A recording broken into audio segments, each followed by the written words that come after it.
وعلى آله وأصحابه وأهل بيته أجمعين إلى يوم الدين. قال رسول الله صلى الله عليه وسلم: إنه سيكون في أمتي كذابون ثلاثون كلهم يزعم أنه نبي أنا خاتم النبيين لا نبي بعدي، أو كما قال عليه الصلاة والسلام. صدق رسول اللہ صلی اللہ علیہ وسلم. انتہائی واجب الاحترام لائق صدر کریم حضرات علماء کرام، سامعین محترم، بزرگان ملت، برادران عزیز، اور آج کی اس مبارک مجلس میں شرکت فرمانے والی میری انتہائی معززہ مکرمہ مسلمان بہنیں، الحمدللہ ہم سب مسلمان ہیں. آپ سب مل کے کہو الحمدللہ.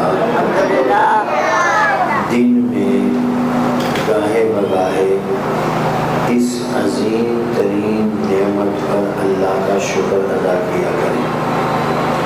جیسے ہمیں دن میں 500 روپے کی بجائے 5000 مل جائے تو ہم خوش ہوتے ہیں. بعض دوست اللہ کا شکر ادا کرتے ہیں، بعض لوگ اس 5000 ملنے کو اپنی محنت سمجھتے ہیں، ان کا دھیان اللہ کی طرف جاتا ہی نہیں. تو جیسے ہم 5000 ملنے پر خوش ہوتے ہیں، ایسے ہم اللہ کی طرف سے یہ جو ایمان، سب سے قیمتی ترین دولت اللہ نے ہمیں بغیر محنت کے، بغیر کوشش کے، بغیر مال لگائے، جان لگائے اللہ نے ہمیں عطا کر دی. اس پر بھی مجھے آپ کو خوش ہونا ہے، اللہ کا شکر ادا کرنا ہے. بہت بڑی دولت اللہ نے ہمیں مفت میں عطا فرما دی. یاد رکھیے، دنیا میں کوئی آدمی بھی کبھی بھی کچھ نہیں کر سکتا جب تک اس کو وہ کام کرنے کی فکر نہ ہو، اس کام کے کرنے کا احساس نہ ہو، اس کام کی اہمیت نہ ہو. یہ جو آج کا پروگرام ہے، یہ ہم سب مسلمان بھائیوں اور بہنوں میں احساس پیدا کرنے کے لیے ہے، فکر پیدا کرنے کے لیے ہے کہ ہم مسلمان ہیں. مسلمان کسے کہتے ہیں؟ مسلمان ہونا کتنی بڑی دولت ہے. تو آپ اور میں اچھی طرح جانتے ہیں، جہاں دولت ہوتی ہے چور اور ڈاکو وہیں آتے ہیں. آپ میں سے کوئی دوست ایسے ہیں جو مچھلی کا شکار کرتے ہیں؟ کون کون ہے جو کرتے ہیں؟ ہاتھ کھڑا کریں. ماشاءاللہ. آپ میں سے اکثر دوستوں کا یہ تجربہ ہے کہ کہاں مچھلی زیادہ ہوتی ہے. ایسے ہی ہے، سنا ایسے ہے، ہمیں تو پتہ نہیں، ہم تو سنی ہوئی بات کر رہے ہیں. آج تحقیق ہو جائے گی.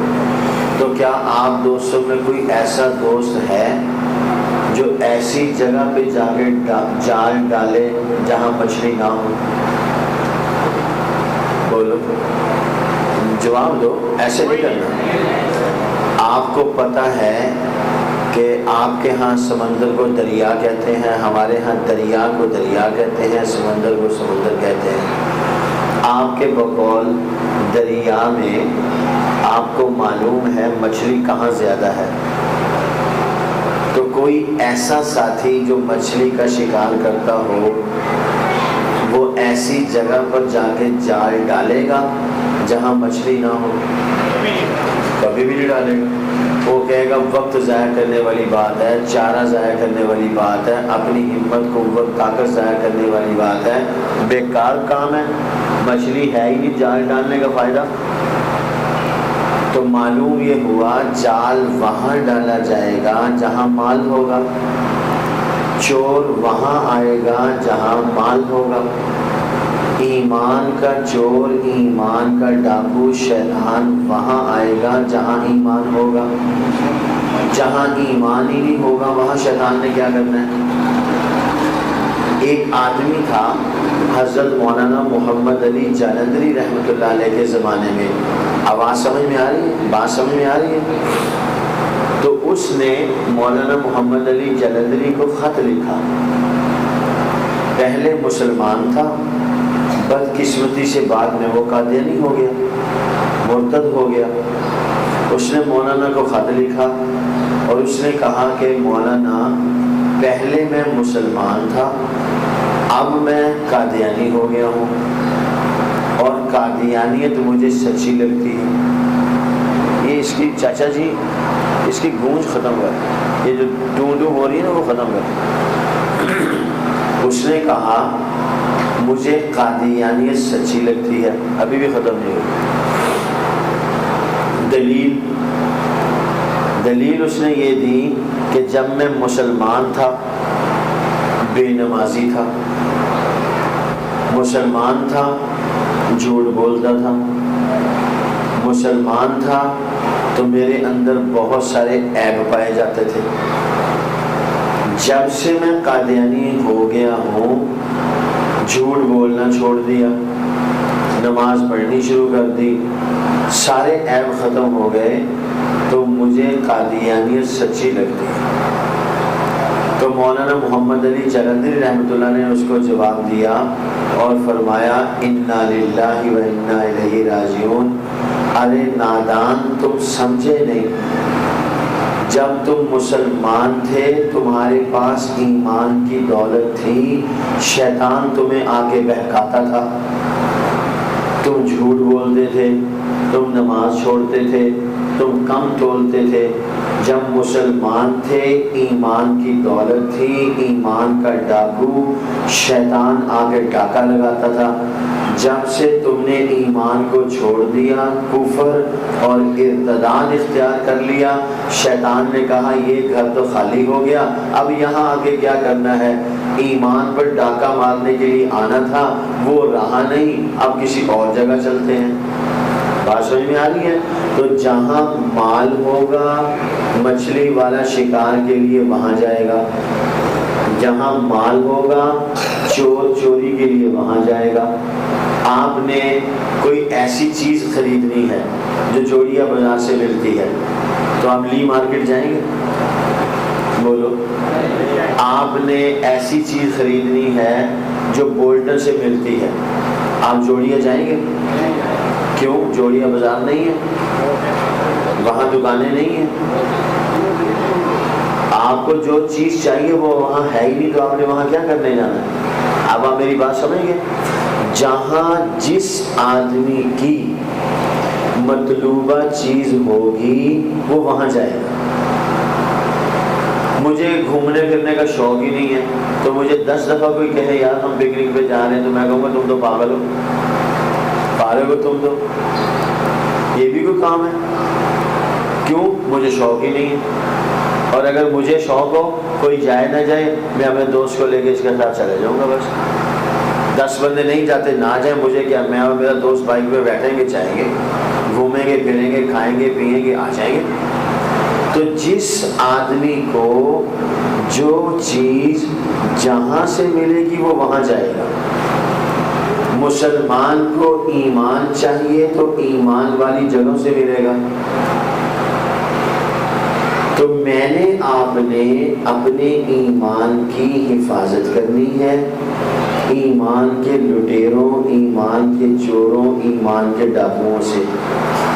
یہ حفاظت کب پیدا ہوگی؟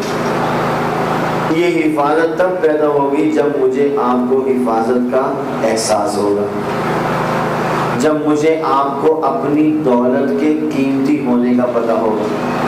ایک بچہ بازار جا رہا ہے، اس کی جیب میں 5 روپے ہیں، ماں، باپ، بڑا بھائی اس کے ساتھ جائیں گے نا کہ بہت بڑی دولت اس کی جیب میں ہے، 3-4 گارڈ ساتھ ہونے چاہیے، ایسے ہی ہے۔ بچے کی جیب میں 5 روپے ہیں، بہت بڑی دولت ہے جیب میں، ابو بھی ساتھ جائے گا، ماں بھی ساتھ جائے گی، بڑا بھائی بھی ساتھ جائے گا کہ کوئی پیسے چھین نہ لے، جائے گا کوئی ساتھ؟ چھوٹے بچے کی جیب میں 5,000 روپے ڈال کے کوئی بازار بھیجے گا؟ نہیں بھیجے گا۔ 1 کلو آلو لینے ہوں تو اس چھوٹے بچے کو بھیج دیں گے، جاؤ 1 کلو آلو لے آؤ۔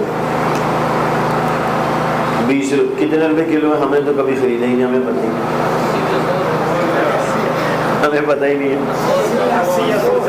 چلو 200 بھی ہوں، ہم نے کون سا خریدنے؟ چھوٹے بچے کو پیسے دیے، جاؤ 50 روپے کے آلو لے آؤ، تو نارمل سی چیز ہے، 50 روپے ہیں، چھوٹے بچے کو بھیجنے میں کسی کو کوئی حرج نہیں ہوگا۔ اور اگر سونار کی دکان سے سونے کا سیٹ لے کر آنا ہو، کون جائے گا؟ چھوٹا بچہ نہیں، اس سے بھی چھوٹی بہن جائے گی، ہو جائے گی؟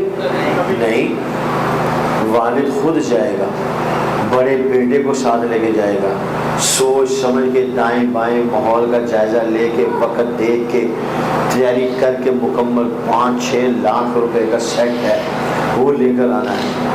جتنی قیمتی چیز اتنی اس کی حفاظت۔ مسلمان کے نزدیک سب سے زیادہ قیمتی دولت وہ ایمان ہے، تو مسلمان نے سب سے زیادہ اس ایمان کی دولت کی حفاظت کرنی ہے۔ یہ حفاظت تب ہوگی جب ہمیں ایمان کی دولت ہونے کا احساس ہوگا۔ اگر ہمیں ایمان کے قیمتی دولت ہونے کا احساس ہی نہیں تو پھر اس کی حفاظت نہیں۔ پھر ہر گلی چوک چوراہے میں کوئی دین دشمن، ایمان دشمن، قادیانی، مرزائی، منکر حدیث، جاوید غامدی کا ماننے والا، گوہر شاہی کا کفر پھیلانے والا دائیں بائیں گھومتے پھرتے ہوں گے، کسی کو کوئی پرواہ نہیں ہوگی۔ تو میرے محترم دوستوں، اس مختصر تمہید کے بعد اب آج کی اصلی مقصودی بات آپ ذہن میں بٹھائیں۔ میں کوشش کروں گا کہ بڑے پیار محبت اور دھیمے انداز میں آپ کو آج کے پروگرام کا مقصد سمجھانے میں کامیاب ہو جاؤں۔ مقصد یہ ہے، ہمارا ایمان ہے، میری دولت ہے، اس کی حفاظت بھی میں نے کرنی ہے۔ میری دکان ہے، اس کو تالا بھی میں نے لگانا ہے، اس کے لیے چوکیدار کو پیسے بھی میں نے دینے، اس کے لیے کیمرے بھی میں نے لگانے۔ کیا آپ اپنی دکان کو تالا لگانے کے لیے دائیں بائیں والے دکاندار سے پوچھتے ہو تالا لگاؤں یا نہ لگاؤں؟ تمہارا کیا مشورہ ہے؟ تمہارا کیا خیال ہے؟ یہ جو ہم 2,000 روپے مہینے کے چوکیدار کو دے رہے ہیں، میرا تو خیال ہے یہ فضول ہے، تو میں چاہتا ہوں کہ میں نہیں چوکیدار کو پیسے دیتا۔ کوئی مشورہ کرتا ہے؟ ہر عقل مند کو پتا ہے دکان ہے میری، میں نے تالا لگانا ہے۔ ہر عقل مند کو پتا ہے چوکیدار میری دکان کی حفاظت کے لیے ہے، ساری مارکیٹ والے اس کو پیسے دیتے، میں نے بھی دینے ہیں۔ میں اکیلا مارکیٹ میں کہہ دوں کہ جی میری دکان کی چوکیداری کرنے کی ضرورت نہیں ہے تو لگ پتا جائے گا تیسرے دن چوکیدار کتنا اہم ہوتا ہے۔ تو ایمان کے قیمتی ہونے کا احساس ہوگا تو میں آپ ایمان پر پہرے دار کھڑا کریں گے، اور اگر ہمیں ایمان کے قیمتی ہونے کا احساس نہیں ہوگا تو پھر لاپرواہی میں ایمان ایسے ہی کبھی ادھر کبھی ادھر، کبھی کسی کے پاس کبھی کسی کے پاس۔ تو یہ جو آج کا پروگرام ہے، مسلمانوں کو ان کی دولت کے قیمتی ہونے کا احساس پیدا کرنے کے لیے منعقد کیا گیا ہے۔ جیسے ہمارے بڑوں میں اس کا احساس تھا تو انہوں نے ہمارے ایمان پر پہرا دیا، آپ دیکھیں جتنی قیمتی دولت ہوتی ہے اتنی اس کی حفاظت کے لیے آدمی قربانی دیتا ہے. آدمی کے نزدیک مال قیمتی، جان قیمتی، عزت و آبرو مال اور جان سے بھی زیادہ قیمتی ہے.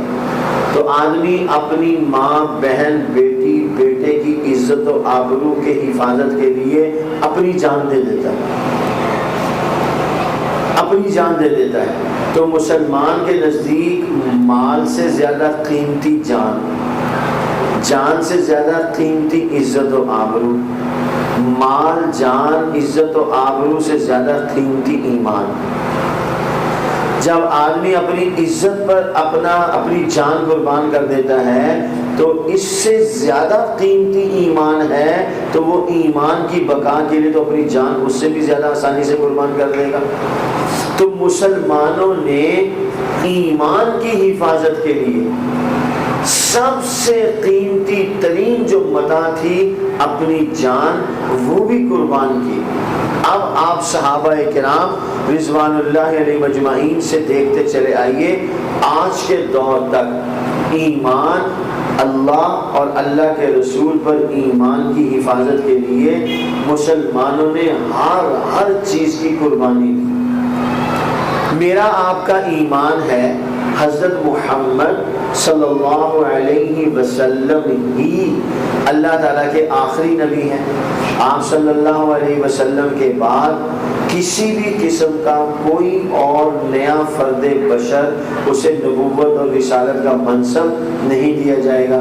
حضور اللہ کے آخری نبی ہیں، حضور کے بعد کسی کو نبوت نہیں دی جائے گی. یہ ہمارا ایمان ہے. اس ایمان، عقیدے اور نظریے کا تحفظ مسلمان بھائیوں کی بھی ذمہ داری ہے، مسلمان بہنوں کی بھی ذمہ داری ہے.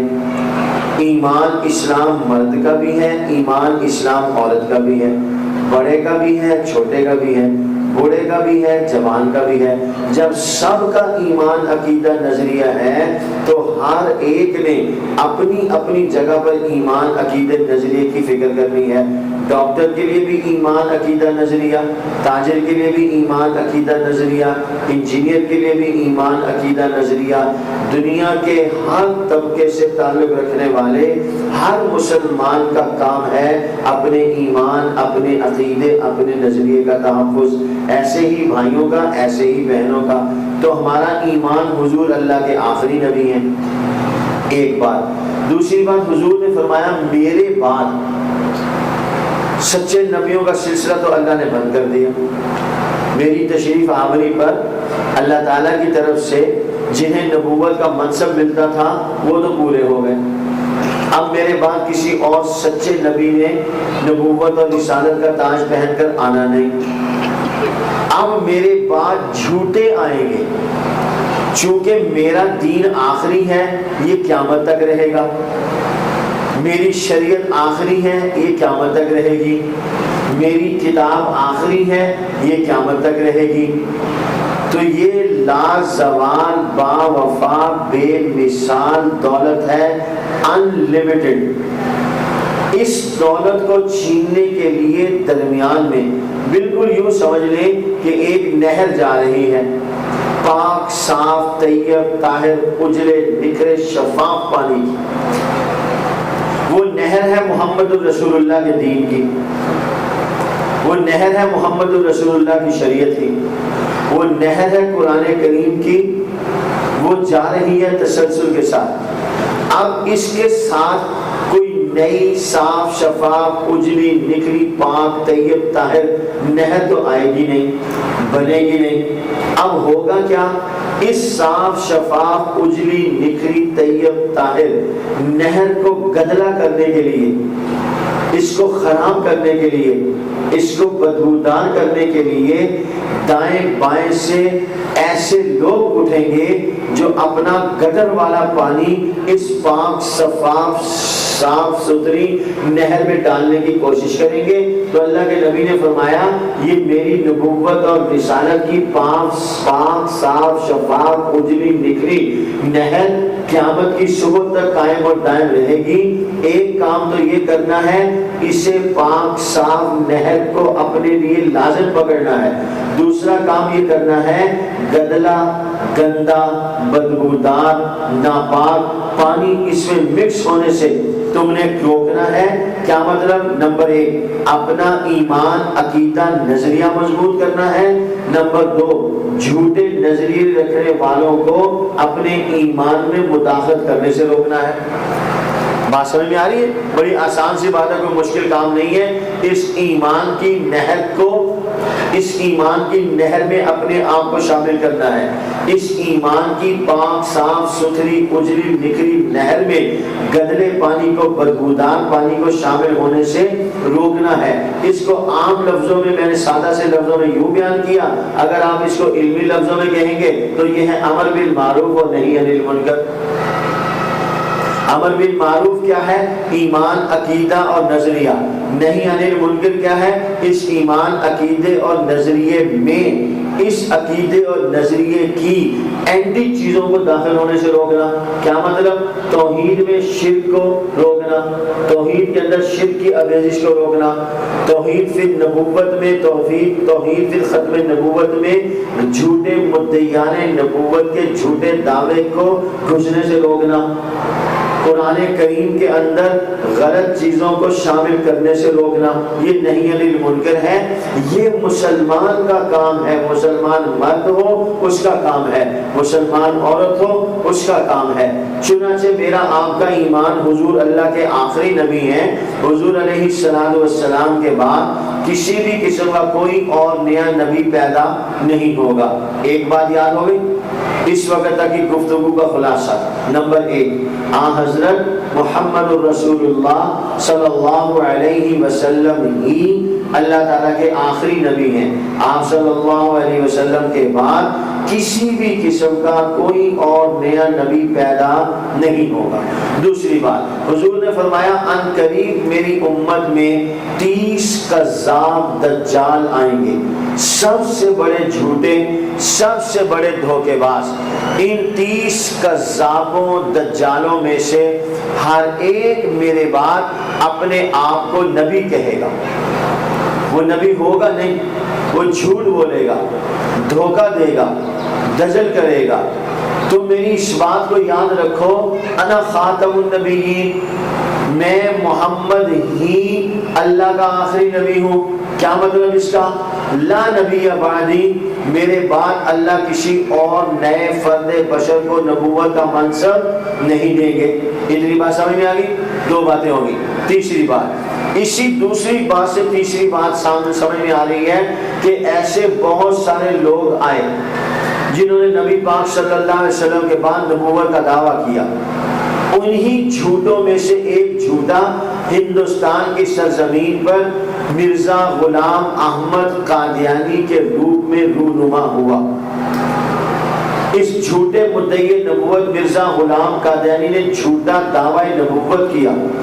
اپنے جھوٹے دعویٰ نبوت کو سچ ثابت کرنے کے لیے دجل و فریب کا سہارا لیا، مسلمانوں کی مخالفت کی، انگریز کی موافقت کی، قرآن کریم میں نقب لگایا، اللہ کے نبی کی احادیث کا من مانا ترجمہ کیا، 14 صدیوں کے مجددین کے اقوال کو جھٹلایا، اصحاب پیغمبر کی قربانیوں سے روگردانی کی، امت کی محنت کوشش کاوش سے صرف نظر کیا۔ چلتے چلتے اسی جھوٹے مدعی نبوت مرزا غلام قادیانی نے جب ہندوستان کی سرزمین پر دعویٰ نبوت کر کے اسلام کی حسین و جمیل عمارت کو زمین بوس کرنے کی کوشش کی، علماء امت کو اسباب کے درجے میں اللہ رب العزت نے ختم نبوت کی حسین و جمیل عمارت کی حفاظت کے لیے میدان عمل میں لا کے کھڑا کیا۔ ادھر جھوٹے مدعی نبوت مرزا غلام قادیانی نے جھوٹے دعوی نبوت کی داغ بیل ڈالی۔ اپنے جھوٹے دعوی نبوت کو پروان چڑھانے کے لیے انگریز کا حرام لقمہ کھا کر انگریز کی چھتری کے سائے تلے ایمان، عقیدے، نظریے کے خلاف محنت کرنا شروع کی۔ ادھر علماء امت کو اللہ رب العزت نے توفیق دی، انہوں نے قرآن کریم کی صدائے ختم نبوت کو بلند کیا۔ علماء امت نے قرآن کریم کی حفاظت ناموس رسالت کی صدا کو بلند کیا۔ علماء امت نے قرآن کریم کے اندر خاتم النبیین ہونے کی جو صدائیں بھری ہوئی تھی انہیں امت کے کانوں کے ذریعے سے ان کے دلوں میں اتارنے کی محنت کوشش شروع کی۔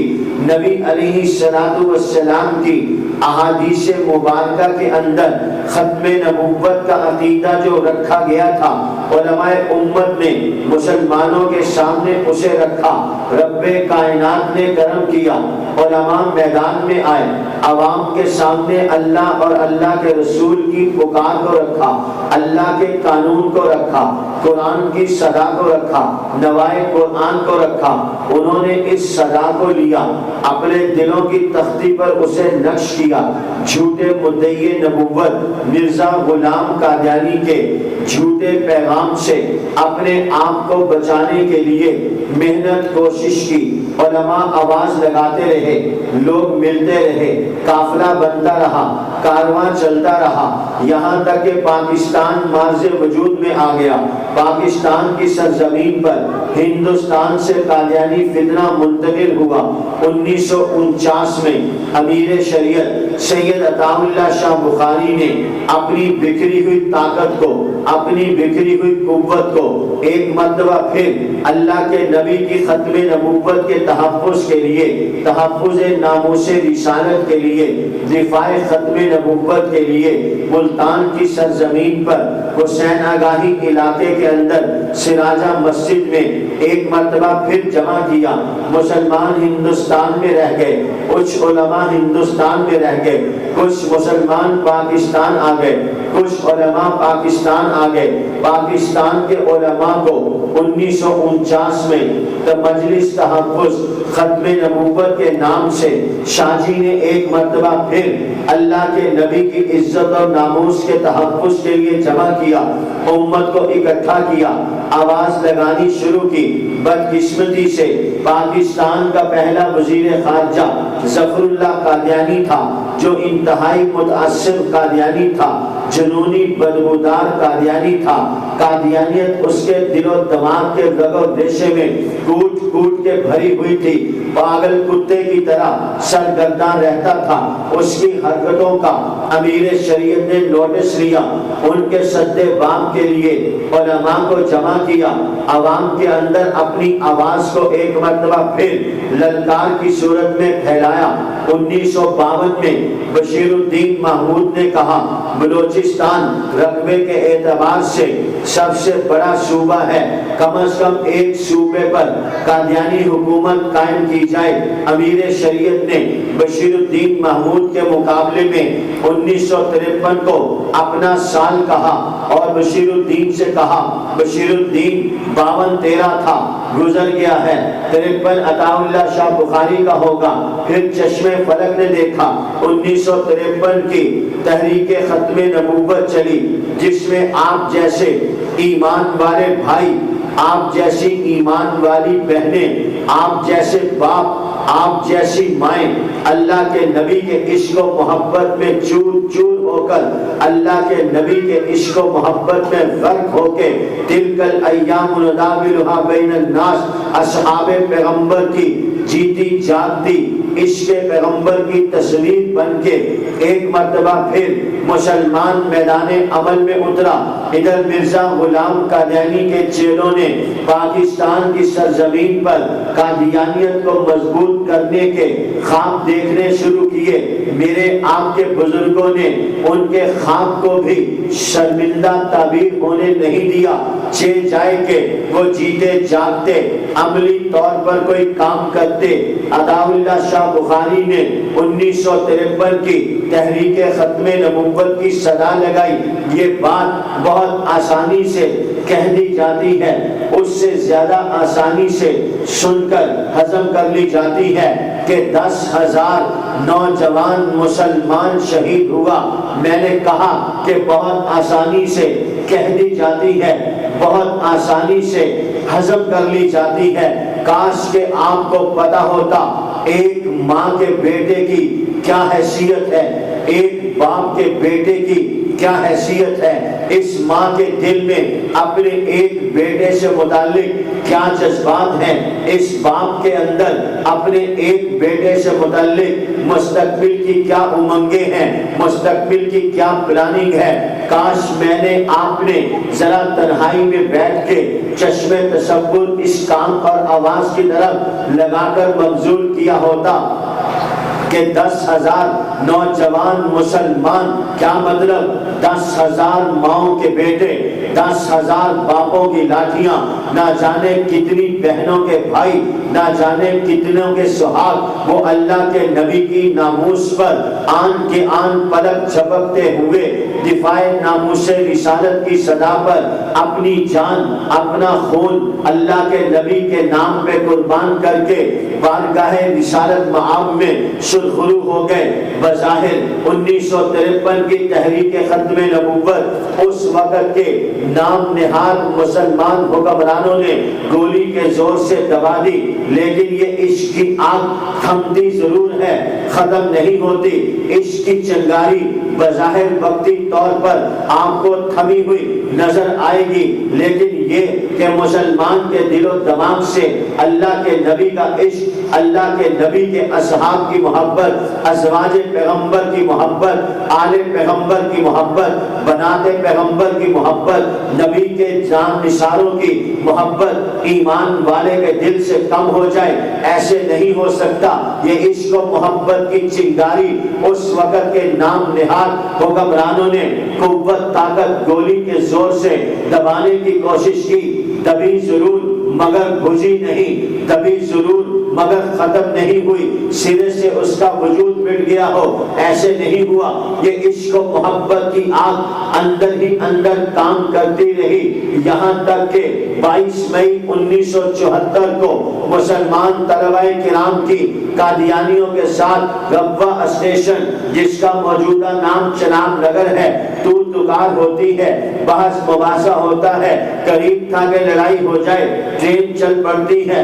29 مئی 1974 کو قادیانیوں نے طے شدہ منصوبے کے تحت ان مسلمان طلبہ کرام پر حملہ آور ہوئے جو نادرن ایریا کی سیر کر کے واپس آ رہے تھے۔ یہ نہتے طلبہ کرام اپنی موج مستی میں ٹرین میں بیٹھے ہیں، خوش گپیوں میں مصروف ہیں، کھانا پینا ہو رہا ہے، سو رہے ہیں، آرام کر رہے ہیں۔ اچانک قادیانیوں نے ان مسلمانوں پر حملہ کیا، مسلمانوں کو زد و کوب کیا، ادموا کر دیا گیا۔ کئی گھنٹے پر محیط یہ جنگ و جدل جاری رہا۔ بالآخر فیصلہ آباد میں عالمی مجلس تحفظ ختم نبوت کے مرکزی رہنما مولانا تاج محمود کو اس عظیم سانحے کی اطلاع ملی، پورا ملک سراپا احتجاج ہوا، ہر عوام عام اور خاص کے اندر تحفظ ختم نبوت کی آواز لگی۔ مسلمانوں کے دل و دماغ میں قادیانیت سے متعلق ایک غیظ و غضب پیدا ہوا، نفرت کی آگ بھڑکی۔ 7 ستمبر 1974 کا دن آنے سے پہلے جون، جولائی، اگست، ان 3 مہینوں میں پورے ملک کے اندر تحفظ ختم نبوت کی آواز لگی، تردید قادیانیت کی آواز لگی۔ یہ مطالبہ پیش کیا گیا قادیانیوں کو غیر مسلم اقلیت قرار دیا جائے، قادیانیوں کو کلیدی عہدوں سے برطرف کیا جائے، فوج سمیت تمام کلیدی عہدوں سے قادیانیوں کو نکال دیا جائے۔ چنانچہ یہ پورے ملک کے اندر آواز لگتی رہی، ماحول بنتا رہا۔ 3 ماہ تک پورا ملک سراپا احتجاج رہا۔ جناب ذوالفقار علی بھٹو مرحوم نے کوئٹہ کے ایک جلسے سے جلسہ عام میں خطاب کرتے ہوئے کہا، میں اس قادیانی مسئلے کو قومی اسمبلی کے سپرد کروں گا۔ قومی اسمبلی کو ایک سب کمیٹی کی صورت میں تحلیل کر دیا گیا۔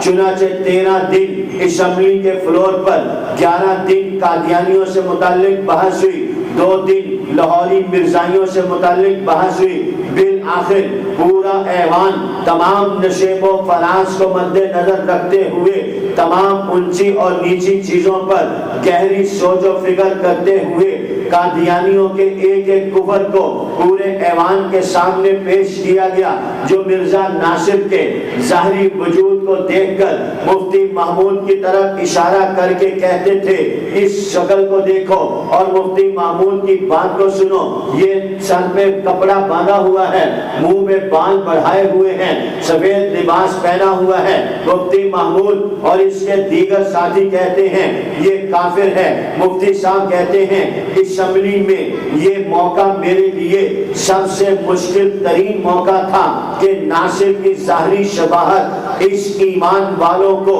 انتہائی درجے میں دھوکہ دے رہی تھی۔ بالآخر ناصر سے سوال کیا گیا تم مرزا قادیانی کو کیا مانتے ہو؟ مرزا ناصر نے کہا ہم مرزا قادیانی کو نبی مانتے ہیں۔ سوال کیا گیا جو مرزا غلام قادیانی کو نبی نہ مانے تم اسے کیا مانتے ہو؟ ناصر نے کہا ہم اسے کافر سمجھتے ہیں۔ مفتی محمود نے پورے ایوان کو متوجہ کیا اور ان سے کہا مرزا ناصر سے سوال ہوا کہ تم مرزا قادیانی کو کیا مانتے ہو؟ ناصر نے جواب دیا کہ ہم مرزا قادیانی کو نبی مانتے ہیں۔ آپ نے یہ سوال و جواب سنا، ایوان نے ہاں میں سر ہلایا۔ مفتی صاحب نے کہا ہم نے ناصر سے سوال کیا جو مرزا غلام قادیانی کو نبی نہیں مانتا تم اسے کیا مانتے ہو؟ تو اس نے جواب دیا کہ ہم اسے کافر مانتے ہیں۔ یہ سوال و جواب بھی آپ نے سنا۔ ناصر کہتا ہے ہم مرزا قادیانی کو نبی مانتے ہیں، جو مرزے کو نبی نہیں مانتا ہم اسے کافر مانتے ہیں۔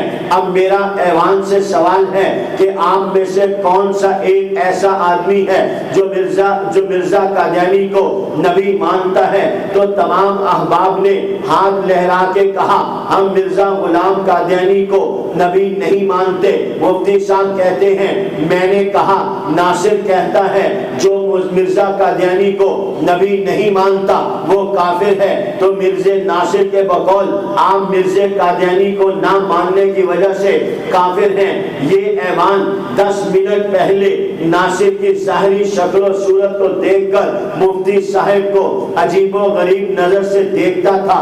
جب صورتحال نکھر کر کھل کر سامنے آئی کہ ناصر مرزا قادیانی کو نبی مانتا ہے، مرزا قادیانی کے نبی نہ ماننے والے کو کافر مانتا ہے، پورا ایوان ششدر رہ گیا۔ ہم مرزا قادیانی کو نہیں مانتے جس کی بنا پر یہ ہمیں کافر کہتے ہیں۔ پورا ایوان بیک زبان کہتا ہے مرزا غلام قادیانی اور اس کے ماننے والے کافر ہیں، محمد الرسول اللہ کو ماننے والے مسلمان ہیں۔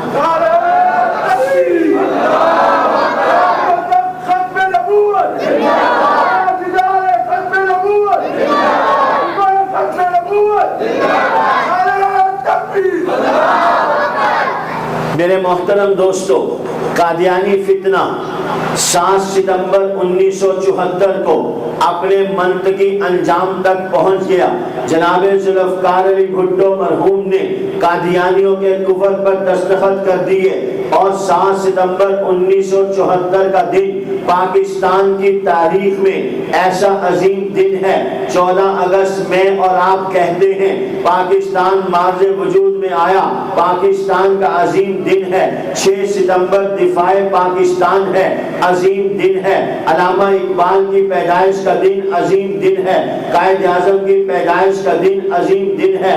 اس طرح کی بڑی بڑی شخصیات جو دنیاوی طور پہ مشہور و معروف کی جاتی ہیں، اس سے کئی درجے بڑھ کر ایسے امت میں علماء گزرے ہیں جن کا ایک بہت بڑا کردار ہے پاکستان کے وجود میں۔ چونکہ وہ مولوی تھے اس لیے ان کے وجود سے امت کو آشنا نہیں کروایا جاتا، امت کو ان لوگوں سے آشنا کروایا جاتا ہے جو علماء نہیں تھے۔ علماء کے کردار کو امت سے اوجھل کیا جاتا ہے۔ تاہم یہ ایک اور الگ مستقل عنوان ہے پاکستان کی تاریخ کا ایک بڑا اہم دن 7 ستمبر 1974۔ یہ وہ یادگار دن ہے جس دن مسلمانوں کے ایمان کے تحفظ پر نیشنل اسمبلی آف پاکستان نے مہر لگا دی۔ قرآن کی صدا پر مہر لگا کر یہ اعلان اس نے عام کر دیا کہ حضور اللہ کے آخری نبی ہیں. جو حضور کو آخری نبی نہیں مانتا وہ مسلمان نہیں ہے. مرزا غلام قادیانی اور اس کے ماننے والے مسلمان نہیں ہیں. آج میں اور آپ 7 ستمبر 2024 کے قریب میں ہیں. تو میرے محترم دوستو، مجھے آپ کو اس عظیم دن کو یاد رکھنا ہے، اپنی نسلوں کو یاد کروانا ہے، ان کے ایمان پر پہرا دینا ہے تاکہ ہمارے مرنے کے بعد یہ بچے مسلمان رہیں. 1974 کی تحریک ختم نبوت میں ایک 7 سال کا بچہ، 5 اور 2 7 کہتے ہوئے سمجھ نہیں آتی 7 کہہ رہا ہے یا 60 کہہ رہا ہے، اس لیے میں نے جمع کیا ہے. 5 اور 2 7 سال کا بچہ گرفتار ہوا. اس بچے کو پولیس والے نے گرفتار کیا. کتنا بڑا پولیس والا ہوگا جس نے اتنے بڑے مجرم کو گرفتار کیا. اس پولیس والے کو ستارہ جرت ملنا چاہیے کہ نہیں ملنا چاہیے؟ کوئی ہے تو نہیں پولیس والا کہ جو مجھے ہی نہ ساتھ لے جائے؟ چلے گئے سارے؟ 2 منٹ کے لیے تو بٹھانا تھا یار ان کو، سارے اکٹھے ہی چلے گئے. اگر وہ ہوتے تو تھوڑا سا مزہ زیادہ آتا. 7 سال کا بچہ گرفتار ہوا. جرم کیا ہے؟ وہ بچہ کیا جرم کر کے آیا ہے؟ وہ کہتا ہے تاج و تخت ختم نبوت، آہستہ آہستہ، تاج و تخت ختم نبوت، تھوڑا سا اور آہستہ، تاج و تخت ختم نبوت. بچہ رو رہا ہو نا، مائیں مجھ سے زیادہ تجربے کار ہیں، بچہ رو رہا ہو تو ماں اس کو بڑے پیار سے چپ کرے تو وہ اور روتا ہے، اور اس کو ماں کہے چلو شاباش رو رو رو اور رو، شاباش رو رو رو میرا بیٹا، بڑا اچھا سریلا روتا ہے تو، ہاں شاباش. اگلے 10 سیکنڈ میں وہ چپ کر جاتا ہے. آپ کو زور لگاؤ آپ نیچے، اور زور لگاؤ اور نیچے. آپ کو خاموش ہو جاؤ آپ بولتے رہتے ہیں. ان دوستوں کو کہو چپ کر جاؤ، یہ چپ نہیں کرتے. ان کو کہو بولو، یہ بولتے نہیں. تاج و تخت ختم نبوت، وہ ختم نبوت زندہ باد کی صدائیں لگا رہا تھا. اس جرم کی پاداش میں اس بچے کو گرفتار کیا گیا. توجہ کیجیے گا، ہو سکتا ہے کہ یہ ایک یا اس کے بعد آخری بات ہو. وہ بچہ گرفتار ہوا، پولیس والا اسے تھانے لے گیا. وہاں جا کے کہتا ہے بتاؤ تمہیں کتنے جوتے ماروں؟ جرم کیا ہے؟ ختم نبوت. یہ نعرہ جرم ہے. اس جرم کی پاداش میں وہ پوچھتا تمہیں کتنے جوتے ماروں؟ ذرا توجہ کیجیے گا. وہ بچہ میز، کرسی سے میز پر چڑھ کے پولیس والے کی ٹھوڑی کو ہاتھ لگا کے، وہ داڑھی تو ہوتی نہیں پولیس والوں کی، جو پولیس والا ہوگا داڑھی نہیں ہوگی، جو داڑھی والا ہوگا وہ پولیس والا نہیں ہوگا. جو وکیل ہوگا داڑھی نہیں ہوگی، جو داڑھی والا ہوگا وہ وکیل نہیں ہوگا. جو ڈاکٹر ہوگا داڑھی نہیں ہوگی، جو داڑھی والا ہوگا وہ ڈاکٹر نہیں ہوگا. یہ عجیب فلسفہ ہے. کیا پولیس والا داڑھی والا نہیں ہو سکتا؟ بولو. ڈاکٹر داڑھی والا نہیں ہو سکتا؟ انجینئر داڑھی والا نہیں ہو سکتا؟ دکاندار داڑھی والا نہیں ہو سکتا؟ کیا داڑھی ڈاکٹر بننے سے رکاوٹ ہے؟ پتہ نہیں ہمارے ڈاکٹر بھائیوں کو کیا مسئلہ ہے، ہمارے تاجر بھائیوں کو کیا مسئلہ ہے، ہمارے انجینئر بھائیوں کو کیا مسئلہ ہے. میں ایک دفعہ آئی جی آفس میں گیا، چاروں طرف تصویریں لگی ہوئی. ایک مجھے فائدہ بھی محسوس ہوا کہ دیوار کو رنگ کرانے کی ضرورت نہیں، سارے ایپ چھپے ہوئے ہیں.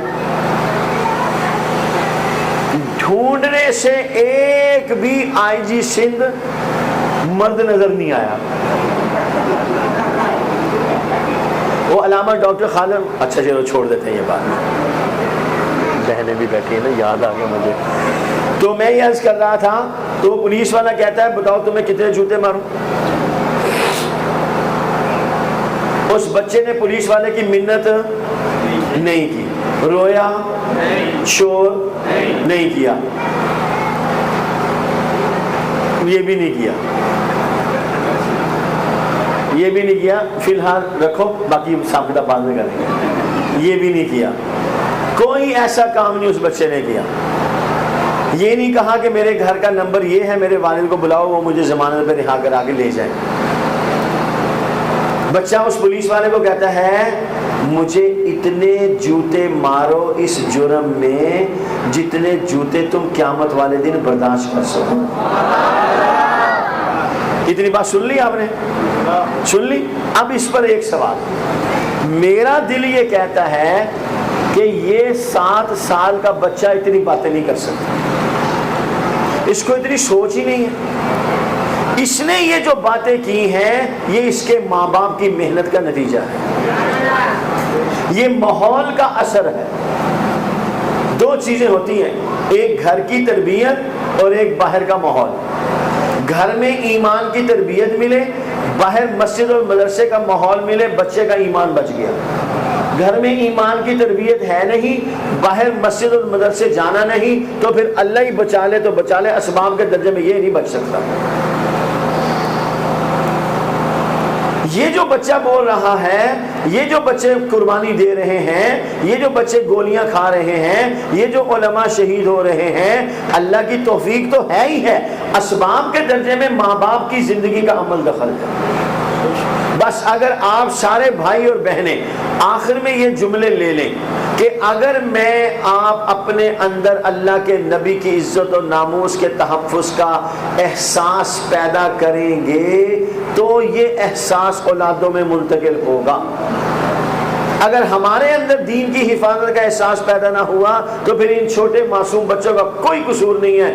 آپ نے ان کے دل کی پاک صاف شفاف تختی پر اللہ کے نبی کی ناموس کے تحفظ کا پیغام لکھا ہی نہیں, تو بچوں کا کیا قصور ہے؟ ہم نے جو ماحول دیا گھر میں, جو ماحول دیا باہر, بچے اس ماحول میں پل رہے ہیں, بچیاں اس ماحول میں پل رہی ہیں. جس ماحول میں میں آپ اپنے بچیوں کو اسکول میں بھیجتے ہیں تو پھر آپ بچی سے شکوہ کریں سر پہ دوپٹہ نہیں رکھتی, بڑی ہو گئی ہے. بیڑا غرق تو آپ نے خود کیا, میں غلط نہیں کہہ رہا. آپ میں سے کوئی ہے مسلمان ایسا جو اپنی بچیوں کو کو ایجوکیشن میں بھیجنے کے لیے روکتا ہو؟ آپ نے کبھی اسکول والے کو کہا تم اندھے ہو گئے ہو, تمہیں خود پتہ نہیں ہے کہ بچوں اور بچیوں کو الگ پڑھائیں؟ تم نے ان کو ساتھ بٹھایا ہوا ہے, خود آپ چھوڑ کر آتے ہو ایسے اسکولوں میں. پھر مولوی صاحب کو آگے کہتے ہو بچے کہنا نہیں مانتے, بچیاں کہنا نہیں مانتی, کوئی تعویذ دو. مولوی پورا قرآن لکھ کے گھول کے آپ کو پلانے, آپ پر اثر نہیں ہونا.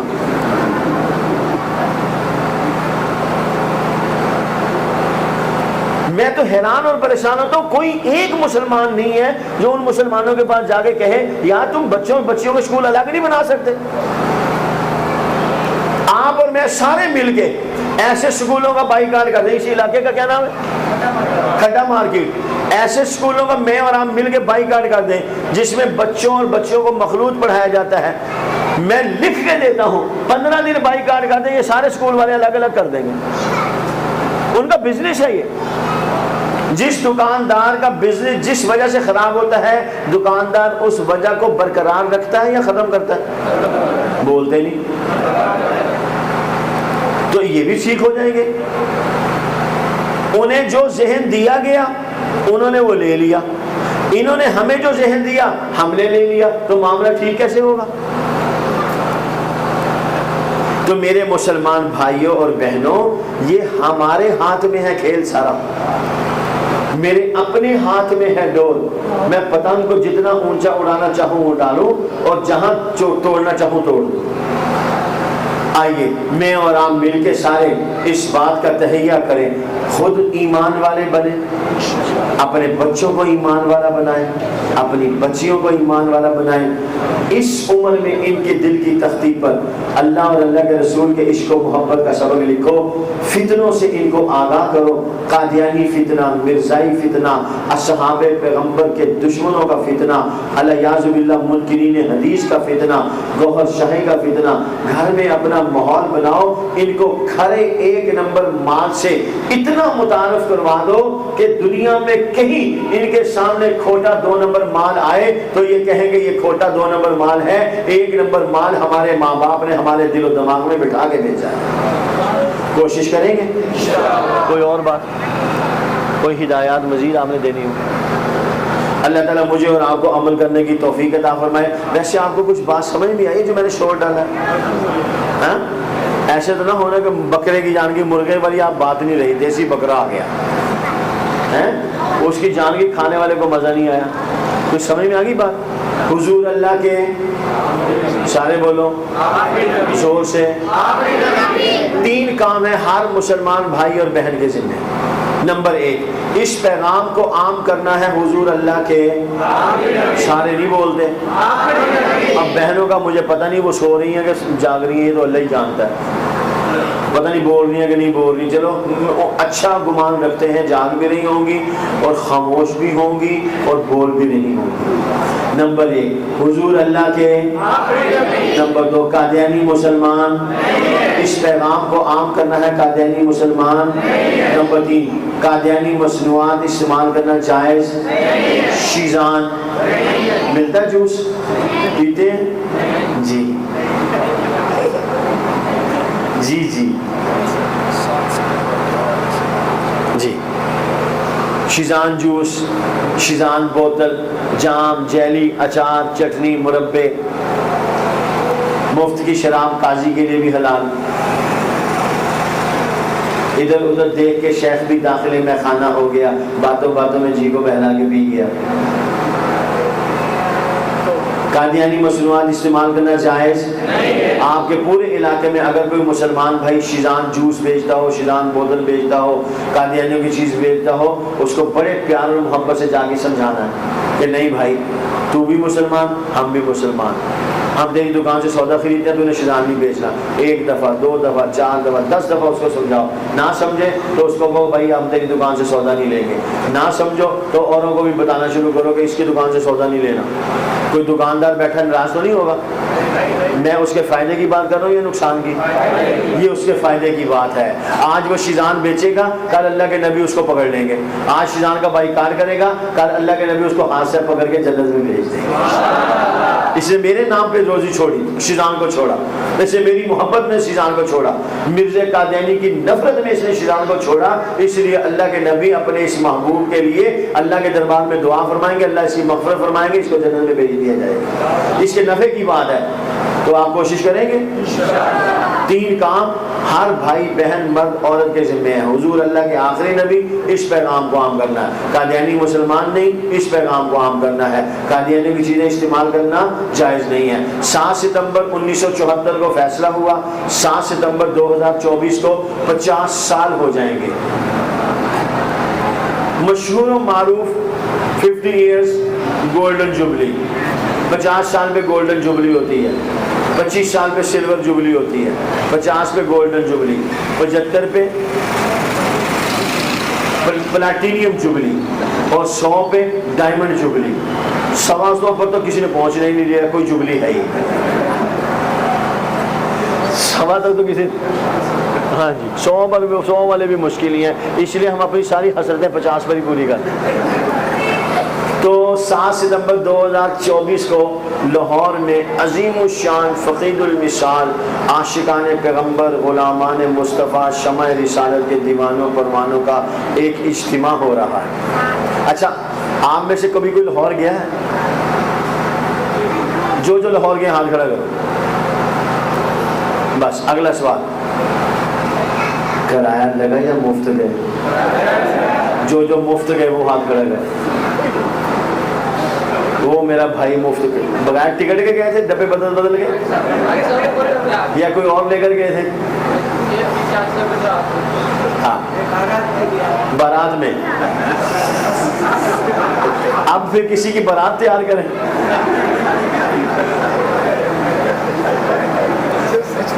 ہاں نہیں صحیح ہے، اچھی بات ہے. یہی کمال ہے، یہی کمال ہے. دیکھو جتنے بھائی ماشاءاللہ میرا خیال ہے سب نے لاہور دیکھا ہوا، اکثر و بیشتر ایسے ہی ہیں. تو سب اپنا پیسہ لگا کے گئے اور واپس آنے کے لیے بھی ان کو کرایہ لگانا پڑا. تو ہم دنیا کے لیے لاہور گئے، ایسے ہی ہے. کوئی شادی کے لیے، کوئی غمی کے لیے، کوئی گھومنے کے لیے، کوئی کسی کے لیے، کوئی کسی کے لیے. تو اگر ہم اپنے دنیا کے گھومنے پھرنے کے لیے لاہور پیسے لگا کے جا سکتے ہیں تو کیا خیال ہے ہم محمد الرسول اللہ کے نام پر پیسے لگا کے لاہور جا سکتے ہیں؟ جانا چاہیے. تو مولانا عبد الخالق صاحب سے رابطہ کرنا کس سے کرنا ہے؟ مولانا عبد المتین صاحب سے, مولانا عبد الخالق صاحب سے, اپنے ان علماء سے آپ رابطہ کریں. انہوں نے جانے کا نظم بنا رکھا ہے. تو کوئی بات نہیں, 2 4 5 10 15 ہزار روپے اگر حضور کے نام پہ لگ جائیں گے تو انشاءاللہ یہ پیسے بچ جائیں گے. لاکھوں روپیہ ہم لگا رہے ہیں. کوئی ساتھی ایسا نہیں جس نے بجلی مہنگی ہونے کی وجہ سے بجلی کٹائی ہو. کوئی ساتھی ایسا ہے جس نے بجلی مہنگی ہونے کی وجہ سے بجلی کٹا دی ہو, پیٹرول مہنگا ہونے کی وجہ سے بائک کھڑی کر دی ہو؟ الحمدللہ اس سے زیادہ چل رہی ہے. پہلے یہ اکیلا چلاتا تھا, اب بچے بھی چلا رہے ہیں. پہلے بچے پیدل جاتے تھے روٹی لینے کے لیے, اب بچے کہتے ہیں اف توبہ 7ویں منزل سے نیچے اتر کے آؤں. اگر اس 7ویں منزل کو سیدھا لٹا دو تو 1 کلومیٹر کا فاصلہ ہے. 1 کلومیٹر پیدل چل کے آیا ہوں اور اب میں روٹی پیدل لینے جاؤں, بہتر ہے میں روٹی نہیں کھاتا. بچے پیدل نہیں جاتے. پہلے اکیلا چلاتا تھا, پیٹرول ہفتے میں 1 دفعہ ڈلواتا تھا, اب الحمدللہ ہفتے میں 4 دفعہ ڈلواتا ہے. مہنگائی بہت ہے. ایسے ہی خرچہ ہو رہا ہے, سارے اللہ پورے کر رہے ہیں, ہے نا. تو یہ تھوڑا سا خرچہ ہو جائے گا, یہ بھی اللہ پورا کر دیں گے. تو ارادہ کر لو. ارادہ کرتے ہیں 7 ستمبر کے جانے کے لیے. اللہ تعالی ہمیں توفیق عطا فرمائے. جو چلے جائیں وہ بھی کامیاب, جو یہاں ہوں وہ بھی کامیابی میں پیچھے نہ رہیں. انہوں نے بھی کامیابی میں یہاں پیچھے نہیں رہنا. 7 ستمبر کو جو مولانا کلیم اللہ نے ریلی کا اعلان کیا, آپ کے یہاں سے ایک ریلی نمائش چورنگی تک جائے گی, 3 بجے وہاں پہنچنا ہے. تو اس ریلی میں پیچھے رہنے والوں میں سے خاص طور پہ نوجوان جو ہمارے بزرگ ہیں, سفید ریش ہیں, یہ بیٹھ کے دعائیں کریں گے مسجد میں. آنا چاہیں تو یہ بھی آئیں, یہ بھی اللہ کے نبی کے غلام ہیں. یہ بڑھاپے میں ساتھ جائیں. ان کو دیکھ کے اللہ کو زیادہ ترس آئے گا, ان کو دیکھ کے اللہ کی زیادہ رحمت آئے گی, ان کو دیکھ کے نوجوانوں کو زیادہ قوت طاقت آئے گی. ایک بوڑھا بابا 80 سال کا آیا ہوا ہے, مجھے شرم کرنی چاہیے, مجھے اس سے پہلے جانا چاہیے. تو 7 ستمبر کی تحفظ ختم نور ریلی میں کون کون شریک ہوگا انشاءاللہ؟ یہاں پیچھے رہنے والا کوئی ایک بھائی بھی پیچھے نہیں رہنا چاہیے. ہماری بہنوں کے ذمے دعا ہے, انہوں نے گھر میں بیٹھ کے دعا کرنی ہے. خواتین کی ریلی کا کوئی نظام نہیں ہے. خواتین گھر میں بیٹھ کے اپنے بچوں کے لیے, مردوں کے لیے بہترین بریانی بنائیں, 1 پلیٹ میرے لیے بھی بھیج, ٹھیک ہے. بہت اچھا کھانا بنوائیں, اس دن اچھا کھانا بناؤ, اپنے گھر میں اچھا کھانا پکاؤ, ٹھیک ہے. اور اس نیت سے پکاؤ, آج کے دن اللہ نے مسلمانوں کو فتح دی, قادیانی ذلیل ہوئے, اس خوشی میں آج اچھا کھانا کھایا جائے گا. یہ اچھا کھانا عبادت بن جائے گا. نبی کی محبت میں اچھا کھانا کھایا جا رہا ہے. اپنے دل کی خوشی میں بھی برگر کھاتے ہو, پیزے کھاتے ہو, بریانیاں کھاتے ہو, کھلاتے نہیں ہو. صحیح ہے, کوشش کریں گے. اللہ تعالیٰ توفیق عطا فرمائے. اینڈ دعا آ جاؤ مولانا. اللهم انت السلام ومنك السلام تبارك يا ذا الجلال والاكرام. اللهم احسن عاقبتنا في الامور كلها واجرنا من خزي الدنيا وعذاب الاخره. توفنا مسلمین والحقنا بالصالحین. اللہ کریم, میرے جن بھائیوں نے آج کے اس پروگرام کا انتظام کیا, مولانا عبد المتین صاحب, مولانا عبد الحمید صاحب اور دیگر علماء کرام, ان سب کی محنت کو قبول فرما, ان کی پوری جماعت کی محنت کو قبول فرما. جتنے بھائی بہنیں, بچے, بوڑھے, جوان, بچیاں, معصوم آج کے اس پروگرام میں شریک ہوئے یا باہر گلی میں سنتے رہے, اللہ کریم ان سب کی شرکت کو قبول فرما, سب کی بخشش کا ذریعہ بنا, بارگاہ رسالت معاملہ سرخروئی کا ذریعہ بنا. ہم سب کی تمام جائز ضروریات زندگی بآسانی پورا فرما. حلال وسیع روزگار نصیب فرما, حرام کے لقمے سے محفوظ فرما. اپنی رضا والی زندگی عطا فرما, ایمان والی زندگی عطا فرما, شہادت والی موت عطا فرما. حضور نبی پاک صلی اللہ علیہ وسلم کے دستے مبارک سے جامع کوثر نصیب فرما. حضور صلی اللہ علیہ وسلم کی شفاعت نصیب فرما. بنا حساب و کتاب جنت الفردوس میں جگہ عطا فرما. صلی اللہ علیہ نبی و برحمتہ یا ارحم الراحمین.